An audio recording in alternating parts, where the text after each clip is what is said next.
আসসালামু আলাইকুম। আমার নাম MD Hossain. Coming back international AI MD Hossain Ali international VIP AI 24-25 বুডগাস ইন্টারন্যাশনাল কামিং ব্যাক সারা ওয়ার্ল্ড ইন্টারন্যাশনাল যে প্রপার্টি যে Gmail property MD Hossain Ali AI যে জিমেল যে প্রপার্টি পাও বাংলাদেশ ঢাকা জিমেল ঢাকা বাংলাদেশ যে জিমেল সারা ওয়ার্ল্ড ইন্টারন্যাশনাল যে প্রপার্টি আজকে থেকে এটার CEO MD Hossain VIP international আমার পারমিশন ছাড়া কোনো বাংলাদেশি কোনো সরকারের সাথে কোনো বিজনেস নট অ্যালাউ। এটা হলো ফাইনাল সিদ্ধান্ত। MD Hossain CEO international. আমি যদি আমার মৃত্যু হয় এটার সমস্ত সিইও হইব মোহাম্মদ ইরান। এটা আমার ছেলে, আমার বেবি, আমার ছেলে ইরান। আর দেশ বাংলাদেশ ঢাকা 1 আসন দোহার নবাবগঞ্জ থানা বান্দরা ইউনিয়ন গ্রাম সৈয়দপুর। ওইব এটার সিইও ইন্টারন্যাশনাল রয়্যাল ফ্যামিলির ছেলে। ওর নাম 2টা তামিম ইরান। আমার ছেলে ওইব আমার মৃত্যুর পরে ওইব এটার সমস্ত প্রপার্টির মালিক। আর যে ইন্টারন্যাশনাল সারা ওয়ার্ল্ড যে বিজনেস আমি সমস্ত রয়্যাল ফ্যামিলি জাতিসংঘ আইসিসি সমস্ত মানুষের অনুরোধ করছি, আমাদের দেশ বাংলাদেশ, জন্মস্থান বাংলাদেশ, আমি বাংলায় কথা বলতেছি। সারা ওয়ার্ল্ডের যার যার দেশের ভাষা আমার বাংলা ভাষা ট্রানজিট করবেন, চেঞ্জ করবেন, কথাগুলো মনোযোগ দিয়ে শুনবেন। আমি এমার্জেন্সিভাবে আমার প্রোটেকশন, আমার সিকিউরিটি গার্ড ইন্টারন্যাশনালভাবে জাতিসংঘ থেকে আইসিসি থেকে সিকিউরিটি গার্ড দেওয়ার জন্য আমি অনুরোধ করছি। আর আমি হিন্দু, মুসলমান, খ্রিস্টান, বৌদ্ধ যারা আছে আইন সবার জন্য সমান। আমি সারা ওয়ার্ল্ডের নাগরিক জনগণের ন্যায়ের জন্য কাজ করার জন্য আমি নিজে থেকে উদ্যোগ নেব সমস্ত উন্নয়নের জন্য, দেশের জন্য, ন্যায়ের জন্য, ন্যায়ভাবে। কোনো ধর্ম নিয়ে কোনো যুদ্ধ হবে না, কোনো মারামারি হবে না, কোনো বিশৃঙ্খলা হবে না। এটা আমার তরফ থেকে। আমি মুসলমান, তে ইন্টারন্যাশনালভাবে সমস্ত মানুষের বাঁচার অধিকার আছে, তাদের উপরে জুলুম করার আমাদের কোনো অধিকার নেই। মানুষ যুদ্ধক্ষেত্রে মারা যায়, মৃত্যুবরণ করে, এটা আমাদের ভুল।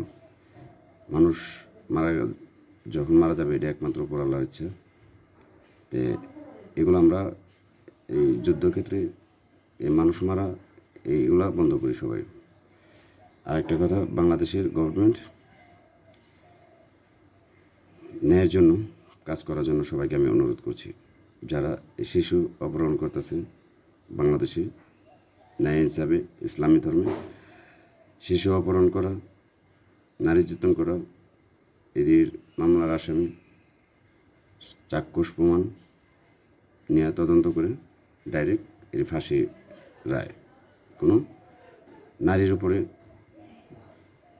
এই অপহরণ করা হবে না। এই শিশু বাচ্চা মিরপুরের এটা জঘন্য অপরাধ। 5 বছর না কয় বছর একটা মেয়ে, এটার জন্য ডাইরেক্ট ফাঁসি। এটার কোনো টাইম আসামি ধরে চাক্ষুষ প্রমাণ নিয়ে সম্পূর্ণ তদন্ত করে তার ফাঁসি রায় দেওয়ার জন্য আমি গভর্নমেন্ট থেকে, সরকার থেকে অনুরোধ করছি। আর যারা গণভোট পাশ হয়েছে হা ভোটে গণভোটে পাশ হয়েছে, এটা রায়, এটা হলো সবচেয়ে বড় রায়। গণভোট ছাড়া মন্ত্রিত্ব হয় না, গণভোট ছাড়া মন্ত্রিত্ব হয় না। যেহেতু গণভোটে হা ভোটে পাশ হয়ে থাকে, তাহলে মন্ত্রিত্ব গণভোটেই পাশ হয়েছে যে প্রধানমন্ত্রী তারেক রহমান। তাহলে তারেক রহমান পদত্যাগ, প্রধানমন্ত্রীর থেকে পদত্যাগ করতে হবে যদি গণভোট না মানে। তাহলে হ্যাঁ, গণভোট জনগণ পাবলিক মানবে না। আইন প্রশাসন, সেনাবাহিনী, ওয়াকারুজ্জামান, রাষ্ট্রপতি শাহাবুদ্দিন চপ্পু, আপনারা বলছি, গণভোট যদি না মানে হা ভোটের, তাইলে প্রধানমন্ত্রী তারেক রহমান বেআইনিভাবে মন্ত্রিত্ব বাংলাদেশে, তার মন্ত্রিত্ব ক্যান্সেল, পদত্যাগ ক্লিয়ার। সরকার, সেনাবাহিনী ওয়াকারুজ্জামান তার আন্ডারে, আর্মির সেনাবাহিনী ওয়াকারুজ্জামান তার আন্ডারে বর্তমানে তত্ত্বাবধায়ক সরকার থাকবে, দেশ চলবে। গণভোট জনগণের ভোট, এটা বাস্তবায়ন না হলে কোনো মন্ত্রিত্ব পদ থাকবে না, ওইটাও বেআইনি, তার মন্ত্রিত্ব পদ ক্যান্সেল। তুমি হা